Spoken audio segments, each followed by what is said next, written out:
Good morning to everyone. ఈరోజు recipe పేరు aloo stuff cabbage pakodi. కావలసిన పదార్థాలు: క్యాబేజీ ఆకులు 8 నుంచి 10 వరకు, ఉడికించిన బంగాళాదుంపలు 3, శనగపిండి 1 కప్పు, పచ్చిమిరపకాయలు 2, అల్లం 1 టీ స్పూన్, ఎర్రమిరపపొడి 1 టీ స్పూన్, పసుపు చిటికెడు, జీలకర్ర 1/2 టీ స్పూన్, కొత్తిమీర కొద్దిగా, ఉప్పు తగినంతగా, వేయించడానికి నూనె. వెళ్ళిపోతామండి.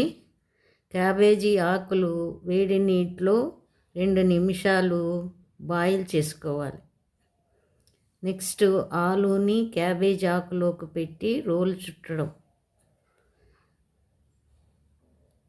అంటే ఈ స్టఫింగ్ అంతా మీరు ఉడికించిన దాంట్లోకి మనం ఏమైతే ఇంగ్రీడియంట్స్ ఉన్నాయో అవన్నీ వేసుకోవాలండి. వేసుకొని ఈ క్యాబేజీ ఆకులు కూడా ఎందుకు వేడి చేస్తున్నామంటే ఆయిల్లోకి వేయంగానే అది చిట్లిపోకుండా ఉంటుందన్నమాట.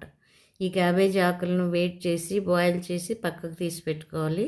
ఇప్పుడు ఈ స్టఫింగ్ అంతా చేసుకోవాలి. ఉడికిన బంగాళాదుంపలోకి ఇవన్నీ జీలకర్ర, మనం ఏమైనా ఇంగ్రీడియంట్స్ ఇస్తామో అవన్నీ వేసి బాగా కలుపుకొని ఆ స్టఫ్ను వచ్చేసి క్యాబేజీ ఆకుల్లో చుట్టి రోల్ చేయాలన్నమాట. రోల్ చేసి శనగపిండిని కలుపుకోవాలి.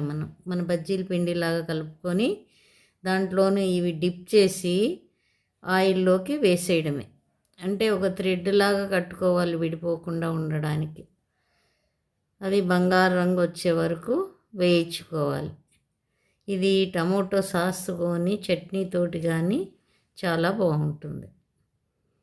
స్నాక్స్ కింద చాలా బాగుంటుందండి. ఈవినింగ్ తయారు చేసి చూడండి. హెల్దీ ఫుడ్డే.